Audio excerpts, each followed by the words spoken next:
I flew across the country for my dad's retirement party. But they didn't let me in because it was family only. I didn't make a scene, I just wrote this letter. 3 days later I woke up to 53 missed calls. It's funny how the brain fills in blanks.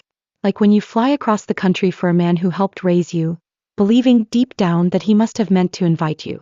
That there must have been a mistake. Typo. A missed email. A last-minute change of plans he forgot to tell you about. Something. Anything but the truth you don't want to face. I landed that morning, still jet-lagged, in a city that didn't feel like home anymore. My heels clicked across the marble floor of the event hotel while I tried to steady my nerves. I'd picked out a simple dress, brought a tasteful bottle of scotch, and tucked a card into an envelope I hadn't sealed yet. The envelope also contained a check that I hadn't told anyone about, not even my therapist. I had been preparing myself to feel out of place. What I wasn't prepared for was not being allowed in at all. The receptionist smiled politely. Too politely. That kind of forced customer service smile people use when they're about to ruin your afternoon. Name. Eva Carter, I said, smoothing down my dress.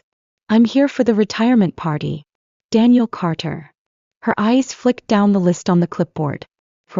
Scrolled again. Then she frowned. I don't see you on the list. I blinked. Sorry, it's probably under family. I'm his daughter. Her mouth opened, then closed again. Right. Of course. Just a moment. She tapped her headset and mumbled something I couldn't hear. Then she looked at me again, all compassion and discomfort. Someone will come speak to you. That was the first red flag. But you know what they say, love is blind. And sometimes dumb as hell. So I stood there, awkward and smiling, while guests breezed past me in designer suits and cocktail dresses. A woman in a glittery gown walked by holding a balloon bouquet that said Bon Voyage. I stood there holding my scotch and my envelope like a kid who'd showed up to the wrong birthday party. Then a hotel staff member appeared and asked me to follow him. I thought I was being taken inside. Instead, I was led to a private hallway behind the ballroom where my father, my brother Rob, and his wife, well, the wife, not my stepmother, let's not get carried away, were waiting.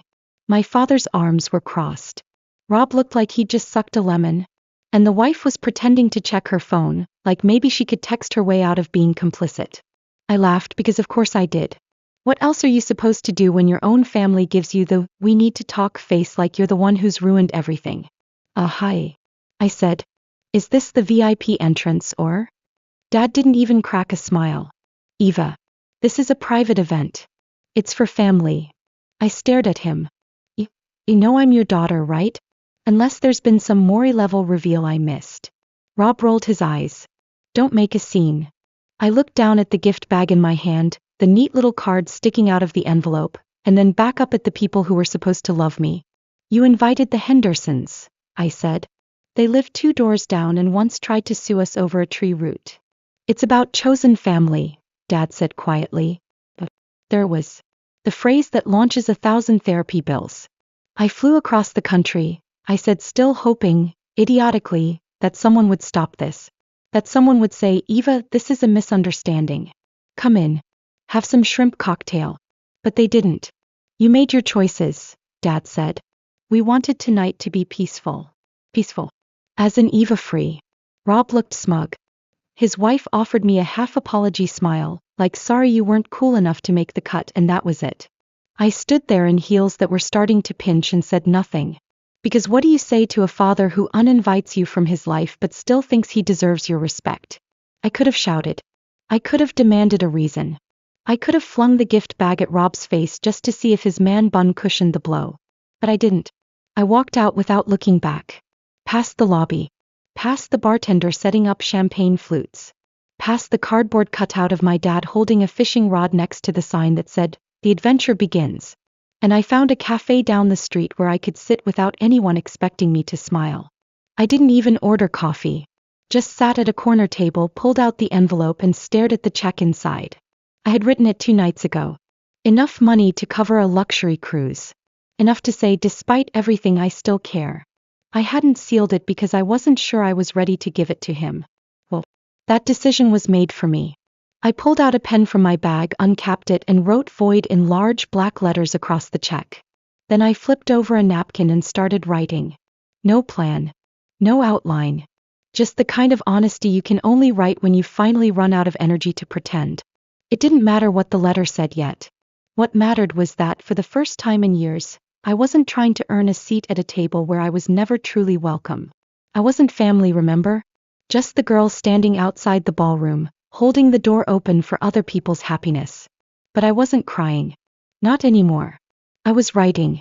And for the first time in a very long time, I knew exactly how this story would end. There's a moment after a betrayal where your body reacts before your brain catches up. For me, it happened the second I wrote void across the check. My hands were steady, which was weird, considering my stomach felt like it had just fallen through the floor and landed somewhere near baggage claim at the airport. I sat there in that cafe, pen in hand, staring at the word like it was more than just ink. Like it was a spell. Or a confession. Or maybe a severed lifeline finally snipped. Because let's be honest, I hadn't just voided a check. I'd voided a relationship. The kind of relationship that some people might glamorize in Hallmark movies, but in reality, it had all the warmth of a tax audit and all the consistency of a toddler's mood. But to understand why it hurt so much, you'd have to rewind. Not all the way back, just far enough to see how love works in my family. It's like a vending machine. You put something in, money, loyalty, a favor, and if you're lucky you get something sweet. A smile. A love you, kid. Maybe even a compliment about your hair, if the stars align and Mercury isn't in retrograde. But if you don't pay up, if you hesitate, if you dare to question the transaction, well then the machine spits your quarterback out, calls you selfish, and tells everyone you're dead to it. My dad was the CEO of Emotional Vending Incorporated. When I was a kid, he used to call me his little star. Usually when I won something. Spelling bee, piano recital, perfect attendance. He'd brag about me at barbecues, slap me on the back like I was a miniature stock portfolio performing well. But when I got sick in 9th grade and missed 2 weeks of school, suddenly I was too dramatic. He told people I had a flair for exaggeration. I was literally in the hospital with a fever of 103, and he joked that I just wanted attention. Funny thing is, he wasn't wrong. I did want attention. I just didn't think I had to earn it by nearly dying. Then there was Rob. Rob, the chosen one. The Messiah. The human golden retriever. He could wreck the car and Dad would say, "He's young, he'll learn." I got a parking ticket once. And Dad called me irresponsible and asked if I even understood how money worked. Of course, that didn't stop him from asking me for money when things got tight. Yeah. Let's talk about that, shall we? Fast forward to adulthood. I moved out at 18 the minute I could. Not because I was brave. Because I was exhausted. Home was like walking on eggshells in a minefield while blindfolded. You never knew what would set him off. I got a job. I moved to another city. And eventually I started to breathe again.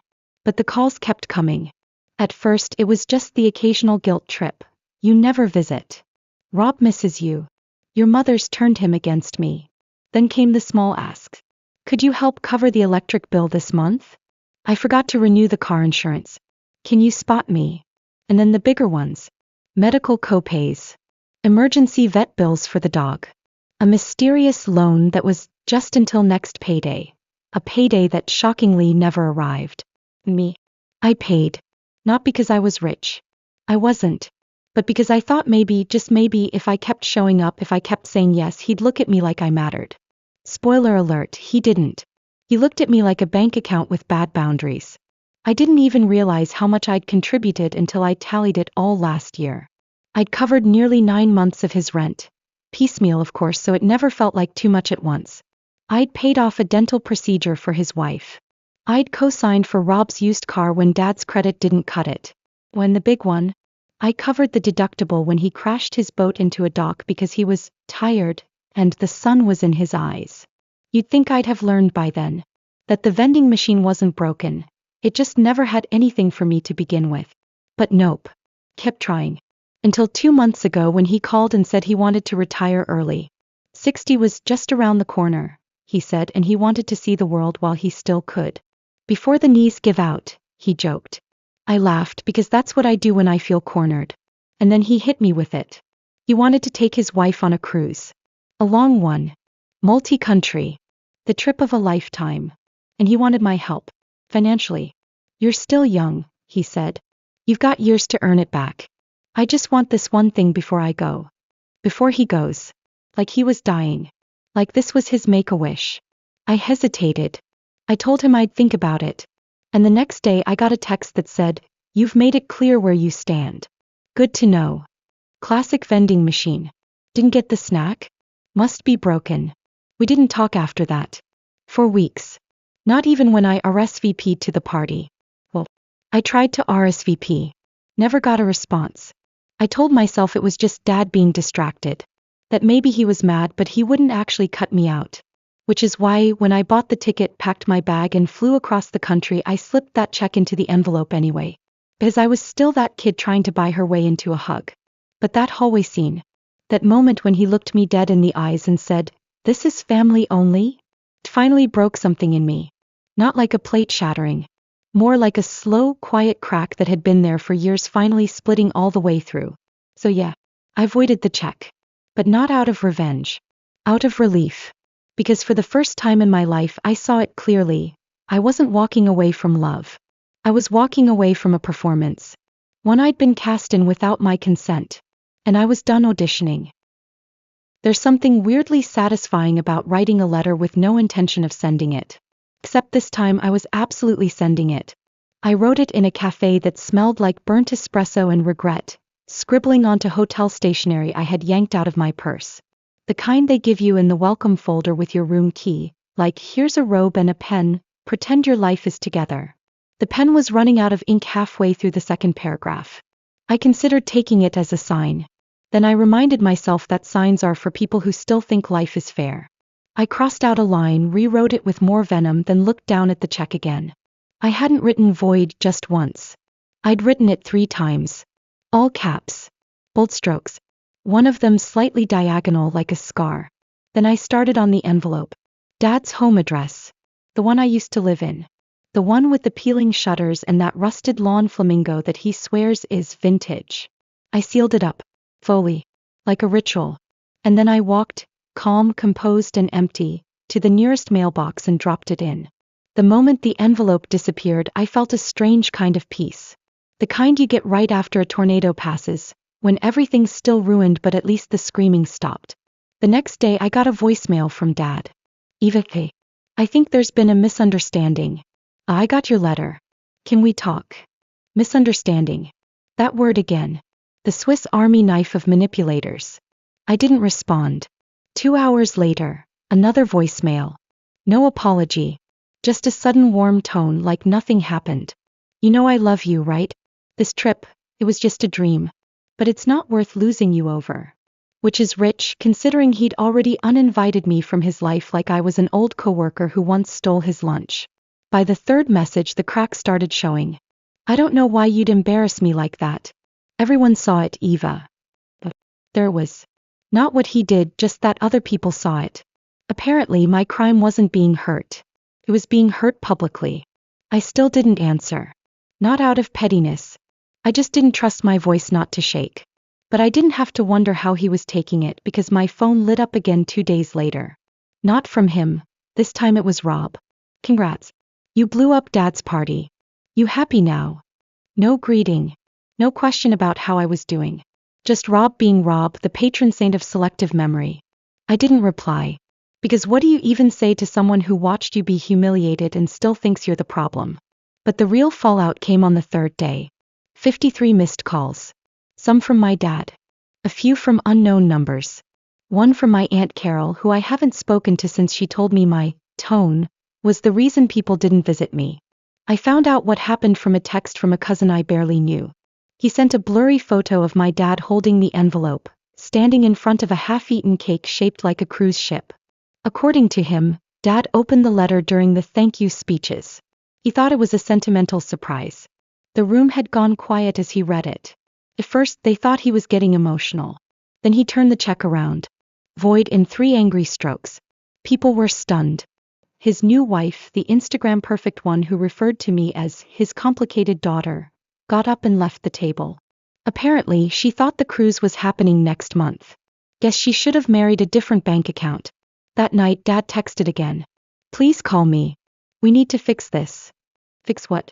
My childhood? I finally listened to one of the voicemails. Just to see if anything had changed.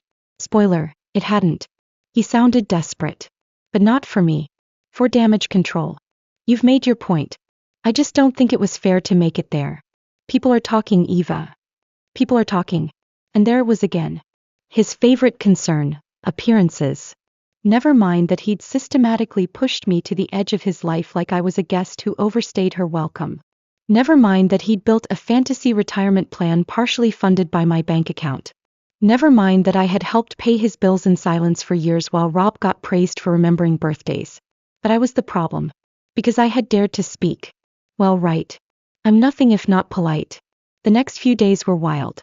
I found out from a mutual friend, Reed, someone who used to babysit Rob's kids and now sends me thinking of you memes when drama explodes, that Dad's wife had packed up her things and moved out. Apparently, she'd already posted a vague Instagram story with the caption, "Sometimes the vacation you need is away from the people who hold you back." Subtle. I'm not saying she was a gold digger. But if the gold did disappear, she wasn't sticking around for the mining. Then came the real kicker. Dad canceled the cruise. No dramatic announcement. No apology. Just a quiet cancellation and a frantic attempt to apply for a new job. Because, as it turns out, when you burn bridges with the one person secretly holding your financial scaffolding together, things collapse fast. I didn't even have to lift a finger. Just one pen. One napkin. One envelope. And suddenly the man who told me I wasn't family was dealing with the consequences of not having one. The irony? I would have given him the check. I wanted to. Even after everything. Even after the guilt trips and the exclusion and the you made your choice garbage. Some part of me still wanted to believe there was love under all the manipulation. But there wasn't. There was just need. Expectation. Control dressed up as affection. And now there's silence. Which, oddly enough, feels like the first honest thing we've shared in years. You know that moment in a horror movie where the monster is finally gone, but the protagonist still checks under the bed just to make sure? That was me, staring at my phone. I didn't answer any of the 53 calls. I didn't need to. The voicemails were more than enough. Dad sounded like a man who'd realized his parachute wasn't packed and the ground was coming up fast. First message, gentle, charming. Eva, sweetheart. Can we talk? I think there's been some kind of misunderstanding. You know I love you. Second message, slightly cracked around the edges. You didn't have to do it like that. That was cruel. People are asking questions. Third message, you've made your point. You embarrassed me in front of everyone. Congratulations. There was the real problem. I'd shattered his illusion, his perfectly curated fantasy where I was still in the wings, waiting to play the dutiful daughter. Fourth message, full desperation. I know I've made mistakes, but don't do this. We need to talk before this gets out of hand.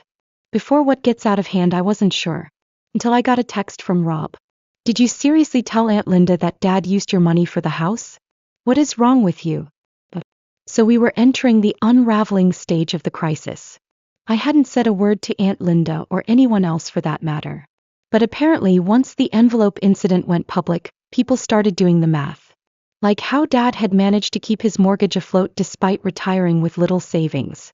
Or how Rob's new car mysteriously appeared after Dad's insurance fell through. Turns out when you remove the silent financial engine behind a man's carefully constructed life, the engine-less shell makes a lot of noise as it crashes. I didn't respond to Rob, because I was busy doing something else. Something I hadn't done in over a decade. I rested. For real. I slept through the night without anxiety dreams. I stopped checking my phone every 5 minutes waiting for a guilt missile. I even went to brunch.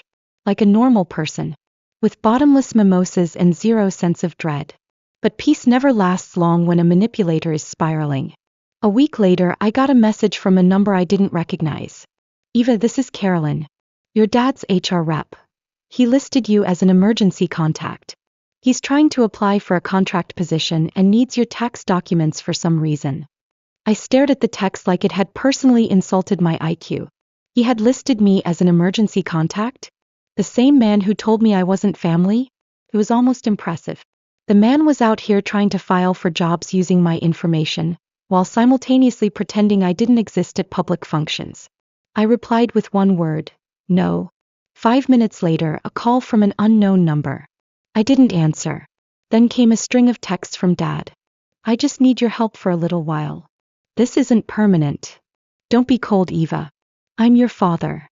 The classic hits. Then, because manipulators never quit, he tried a new tactic. He emailed me. Yes, emailed me. A full essay titled "Let's Try Again." I skimmed it. It was part apology, part sob story, part fundraising campaign. He admitted he should have handled the party differently. That he was hurt by how I pulled away after all he'd done for me. He said retirement hadn't gone as planned, no kidding, and that he was now looking at downsizing, maybe a small apartment near Rob. Poor Rob. Can't wait for that bundle of joy. He ended the email with this gem. I know you're upset, but I believe we can rebuild this family. I believe in second chances. Second chances. Funny. I'd given him about 50. He just didn't notice because they were quiet, unpaid, and conveniently off the books. That same day, I got a message from his now ex-wife. Short, cold, brutal. Hope the check was worth it. He was never going to take me anywhere. Guess she found out that retiring to travel was just code for hope my daughter bails me out again. She left him a week after the envelope incident. Packed her bags, moved in with a cousin, and changed her last name back within the month. I only know this because a friend of hers followed me on Instagram and sent me a very satisfying photo. Him at a rental agency filling out forms alone. I didn't respond to her either. Because the truth is, I didn't need to. I had already said everything in the letter. Not just the literal words, but the act itself. The message that I wasn't coming back. That I was done pouring myself into a well that never held water. And slowly the calls stopped. The texts slowed down. The family drama moved on without me, for once. Rob unfollowed me on social media. Dad went back to work part-time as a consultant, then full-time when the money ran out. No more retirement. No cruise. No tropical Instagram posts with cute captions like, "Living our best life." Instead, silence. And peace. I thought I'd feel guilty. I really did. But instead I felt free. Like I'd finally closed the book on a story that never had a proper ending. One I kept rereading, hoping the characters would suddenly change, the dialogue would improve, the plot would make sense. But sometimes, the only satisfying ending is walking away from the book entirely. Now I'm building something different. My own life. My own peace. No more surprise emergencies. No more guilt-laced favors. No more family-only events where I'm the ghost in the corner, holding a gift no one wants. Just me. And that, my friend, is more than enough. Final scene. I sat on my balcony, sipping coffee, watching the sky turn orange over the skyline. My phone buzzed once, just once. Dad's name. One last try. I let it ring. Then I did the most satisfying thing I've done in years. I deleted his contact. Blocked the number.